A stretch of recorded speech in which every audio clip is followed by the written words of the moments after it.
Good evening. It's a pleasure to welcome all of you here this evening to the Catholic Family News Conference 2019 here in Chicago. For the next 3 days, we are going to be talking about the theme, 50 years of problems with the new Mass. And I've had the honor the past year to work more closely with the newspaper. It's been a very fast year. It's gone by quickly, but one of the things about working with the paper this year is I get a lot of interesting emails and letters. And one of those arrived a few weeks ago from a lady who wanted to cancel her subscription because Catholic Family News has gone liberal, modernist, has sold out, because now you're having a conference promoting the new Mass and celebrating the new Mass. So I hate to tell you, if you've traveled all the way here thinking this was a conference celebrating the new Mass, you're about to be sadly disappointed. That's what we meant by 50 years of problems.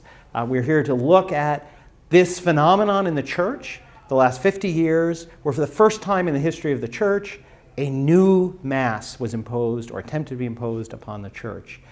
And when I first began speaking with Matt Gasper as a managing editor about this theme last summer, I had really two goals in mind, two goals I hope we will accomplish over the next few days.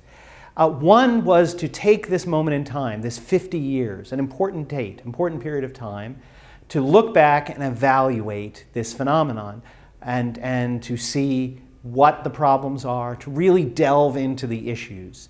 Because it's important. After 50 years, we may tend to forget, well, why are we doing this? We don't perhaps pass on to our children all the reasons for what we do. And so it's important at anniversaries to take stock, to stop and think about what we do and why we do it. So that was goal one. The second goal that I had for this year's conference was to make it truly an international conference. Right? The Mass is universal. One of the important things about the Latin Mass is it speaks all across the world to all people. And so I wanted to really make sure we assembled a group of speakers from all over the world to bring their perspectives, their expertise to different elements of this topic. And I think as you'll see over the next few days, we've done that. We've brought speakers really from all around the world to assemble here in Chicago and consider this topic. So to set the theme a bit, I thought we would reflect this evening after dinner as we begin the conference on the topic, but on our reaction to the topic. So we're going to be exploring much about history in some of our conferences, what led up to the new Mass, how it was created, what the problems were, what people said about it at the time. But where I want to start, in a sense, is at the end. So now this thing has happened, how do we react to it? How should we react? And to explore that thought, I want to talk about a specific historical event, the Western Uprising that occurred in Great Britain in the year 1549. Many of you may recall there was a conference, Catholic Family News Conference, several years ago, in which I gave a conference on the Reformation in England under Henry VIII and parallels to Vatican II. And we talked about the early stages of the Reformation up to the death of King Henry VIII and how there were so many striking parallels to the way Vatican II was prepared and implemented. And in a sense, this is not a surprise, right? Our enemy, the Church's enemy through time, is the same person, an angelic person, right? The devil. And the devil, it's interesting, doesn't change his tactics. Why? It seems like we continually fall for them, century after century. So it worked in the Reformation, the English Reformation in the 16th century. Tried it again at Vatican II. So we really can learn a lot from studying history to see what we can expect. Because as I said, these patterns repeat through history. So in a certain sense, this brief conference tonight is a continuation of that conference from several years ago. And we're going to look at what happened after Henry VIII died and his successor, Edward VI, when a new form of the Mass was introduced. Now you may be saying, I've never heard of this. What is this Western Uprising? Well, don't despair. I knew really nothing about it at all. And I had in college, just notwithstanding the fact in college I had studied medieval studies, medieval history, Renaissance history. In fact, I took an entire semester-long course called Tudor England. So I was studying just the reigns of the Tudor kings and queens, Henry VIII through Elizabeth.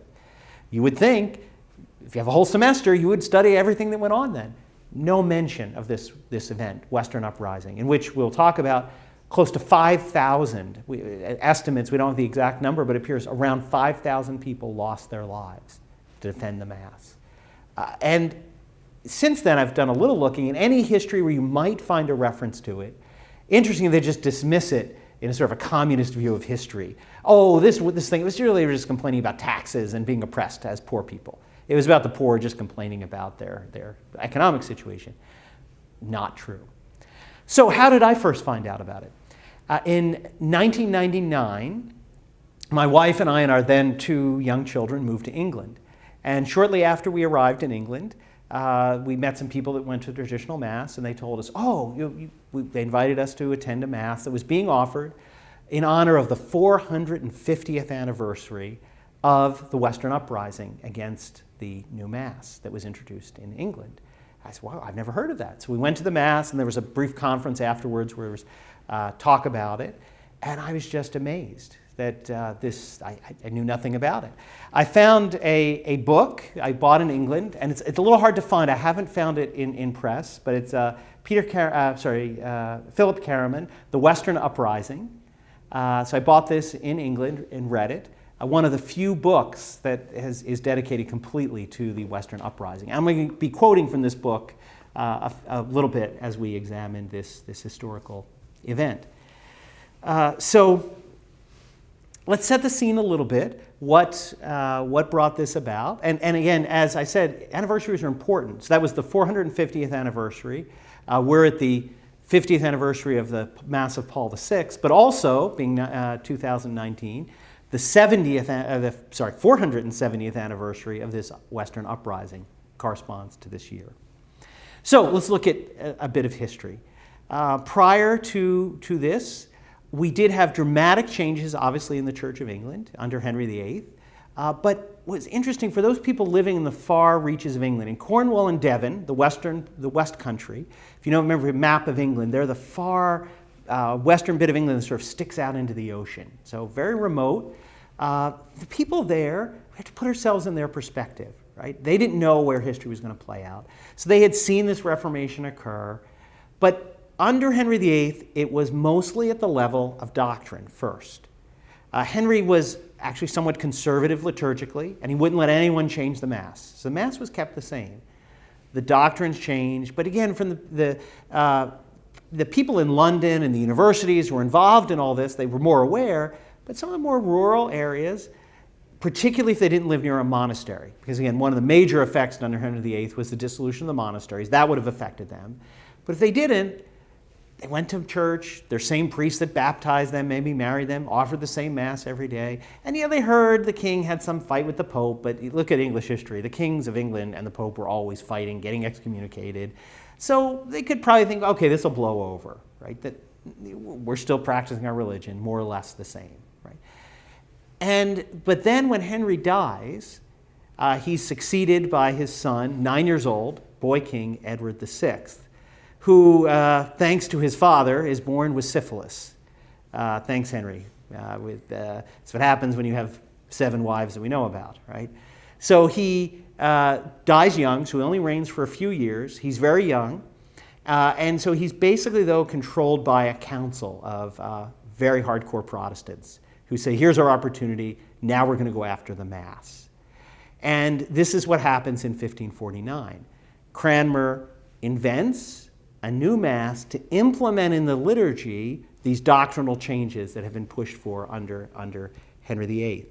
And again, as I said, even though today historians try to treat this as not as important, the Protestants ruling England at the time knew how important this rebellion, because the West countrymen stood up and said no to this new Mass. So again, quoting from the book I showed you earlier, the Protestant Council, under the presidency of the Duke of Somerset, that governed in the name of Edward VI, treated the rebellion as a mortal threat to the progress of the Reformation and to the social order that supported it. Had the rebellion succeeded, as it so nearly did, it would have shaken the basis of the Protestant movement, which became firmly established in the important reign of Edward VIII.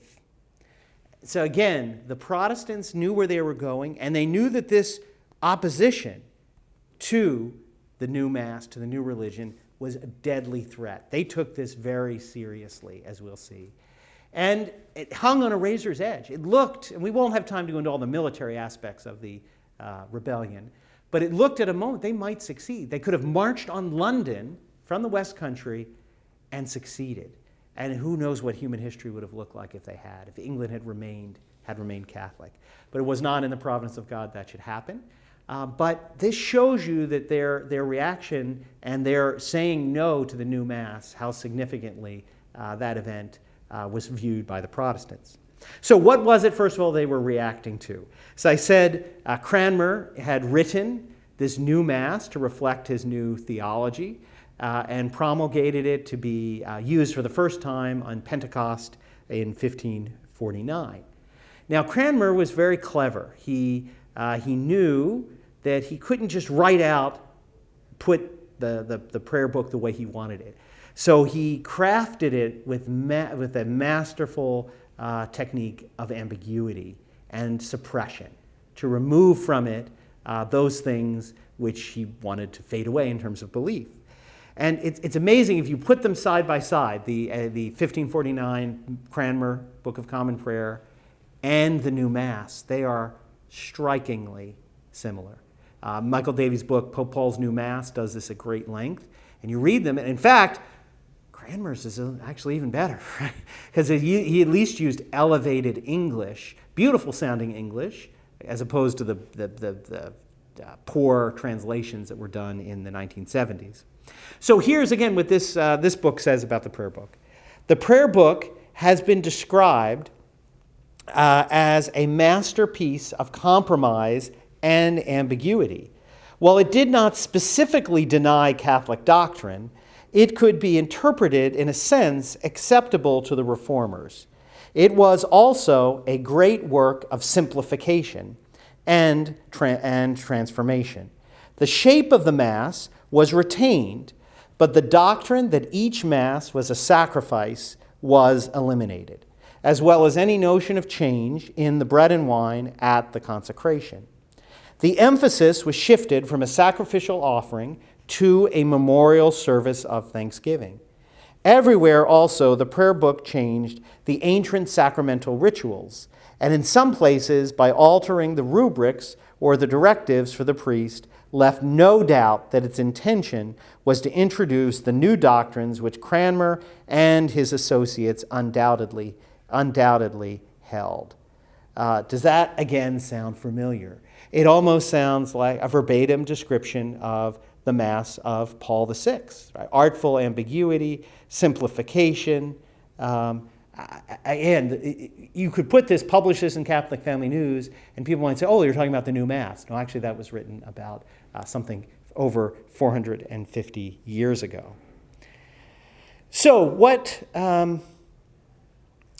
happened? We had the people showed up in first on Whit Sunday, which Pentecost Sunday, to this radically different order of prayer.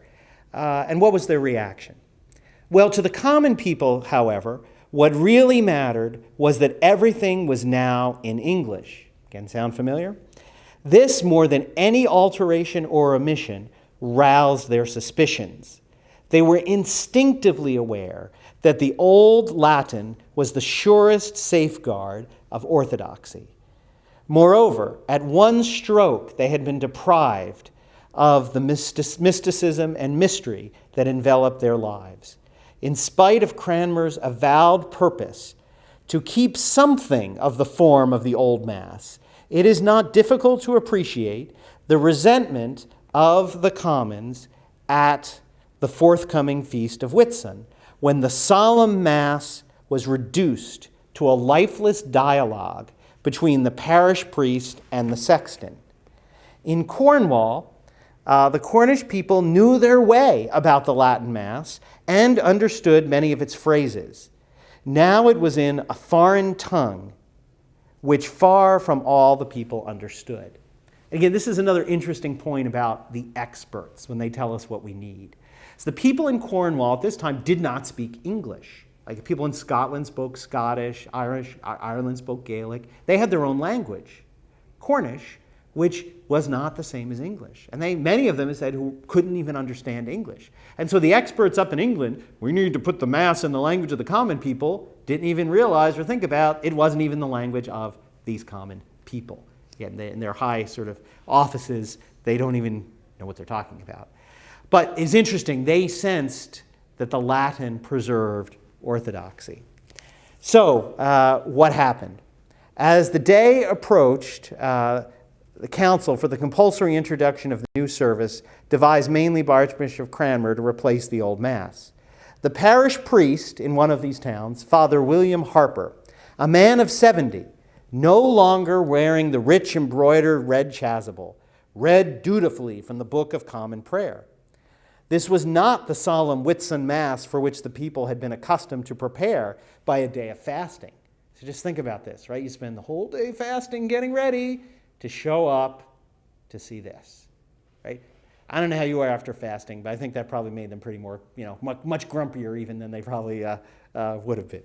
But this, going back to the text, there was no procession inside the church in which the congregation participated, as the priest to the company of plain chant blessed the side altars and the people there. There were no lights on the altar, no rood screen anywhere in the church, no elevation of the host, which was the focal expression of the community's worship. The congregation was restive, harangued outside the church after the service by the leading members. It was agreed that when they met the next day for the customary Mass to inaugurate the Whitsun festival, they would have no more of this new form of worship. Again, this was their reaction. We will have no more of this. The congregation was even larger on the Monday. As the priest came from his house down to the church, Thomas Underhill,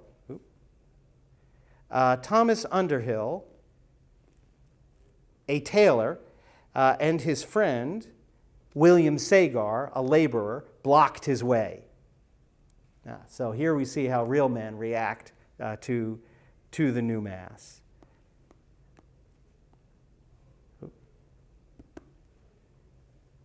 And they demanded to know whether or not he intended to say the true Mass or read from this new service.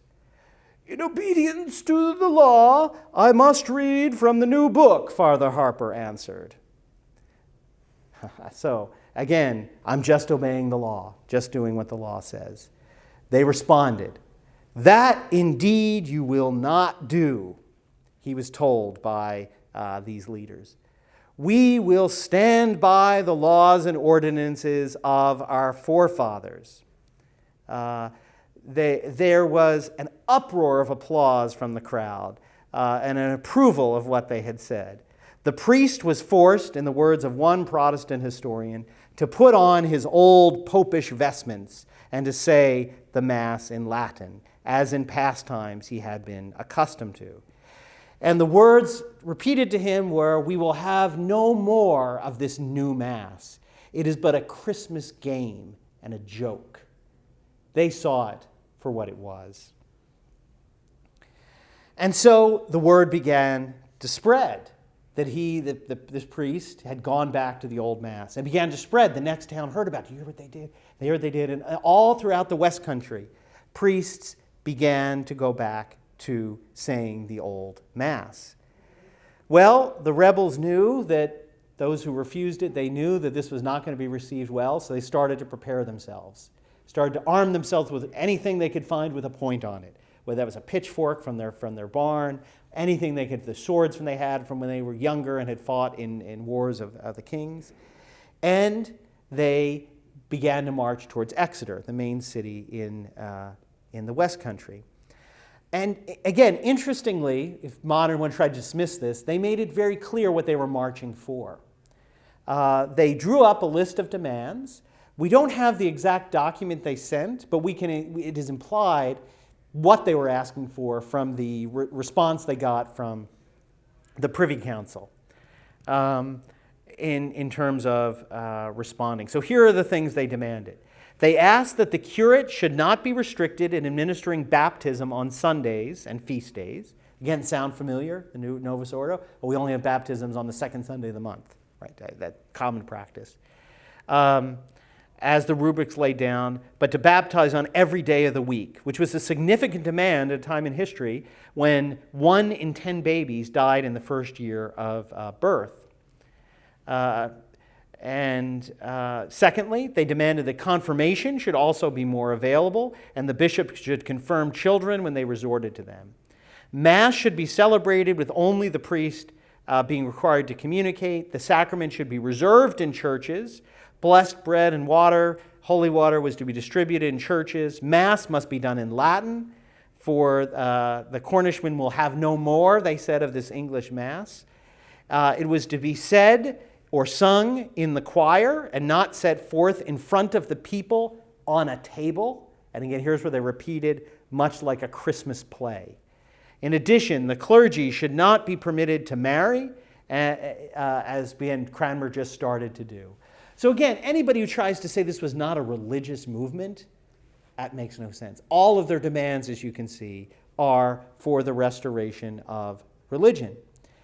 And they made for themselves a banner, the banner of the 5 wounds, which is pictured on the front of the book I spoke of earlier.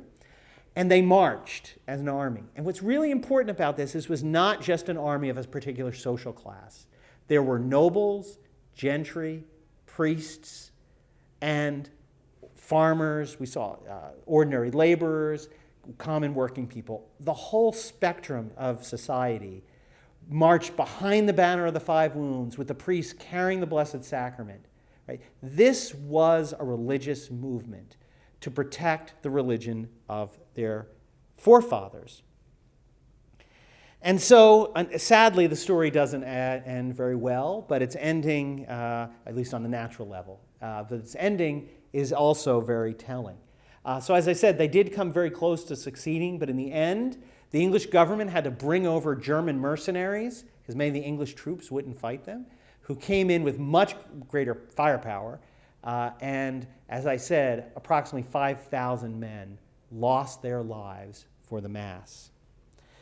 And the government wanted to make sure no one missed the message here, what this was about. So I'll just give the example that's described of Father Welsh's execution after the rebellion was put down. This is actually a description that comes from a Protestant historian, Hooker. So again, you'll see his Protestant bias in it, but it's very telling. Welsh's execution was entrusted to Duddefield, the leader of the Protestant party on the city council, both before and after the siege. Being nothing slack in his commission, he caused a pair of gallows to be made and set up upon the top of the tower of the said vicar's parish church of St. Thomas. And all things being made ready and the stage perfected for the tragedy, the vicar was brought to the place, and by a rope about his middle was drawn up to the top of the tower, and there in chains hanged in his popish apparel, there's his Protestant bias, and had a holy water bucket and sprinkler, a sacring bell you ring at the Sanctus and the consecration, a pair of beads, and such other popish trash about him. And he remained there hanging in this way for a long time, but very patiently he took his death, and did not confess that he had been wrong in fighting for what he believed. Notice, what do? What was this about? They take the priest, they hang him in his mass vestments with a holy water bucket, a bell, rosaries. And they hang him around the waist. Why? They didn't hang him to have him die instantly. He hung from the tower of the church until he basically just died of starvation, of exhaustion, up there for all to see as a reminder, don't do this again. And sadly, what happened in the West Country after the Elizabethan settlement, when Protestantism became firmly entrenched in England, Catholicism was obliterated in the West Country. Very few Catholics survived. There's very few recusant families in the West. And the West Country became the most violent Protestant, Puritan part of the country, sadly. This government came in, as I said, with brutality, said this will not happen again, and put it down with great violence. The Western Uprising was a great favorite of Michael Davies. He had given several more detailed conferences on it. One of his other favorite slogans from them was, "It's the Mass that matters." Because they knew you change the Mass, you've now changed the doctrine. And so they refused this Christmas game, this new Mass. So this is how real men react to the imposition of a false Mass, a new Mass upon the church. They will have no more of it. And again, it's important. It's important to inspire us in our day. We're going to talk in the next few days about the problems with the new Mass, which are the same problems that they had. And it's easy to get comfortable, to fall into our ways and complain. Oh, I have to drive an hour and a half to get to the true Mass, or it's at 3 p.m. Well, these are sacrifices, I don't deny. But these men didn't just have to drive an hour and a half. They gave their blood for the Mass. They gave their very lives. As they marched forward with their pitchforks, they were gunned down by the mercenary soldiers, laid down their life for the Mass. If they can lay down their life, we can drive an hour and a half to go to the Mass. That's the spirit of the real men that reacted to this dramatic attack on the liturgy. And hopefully this conference will inspire you throughout the weekend as we examine closely these problems with this new Mass, with Paul VI's new Mass, that we need to stand up like the men of the West Country did and be willing to lay down our lives for the true Mass. So thank you for your attention this evening, and we look forward over the next few days to hearing what our international panels of speakers will convey about our topic. So enjoy the rest of your evening, and I'll see you tomorrow.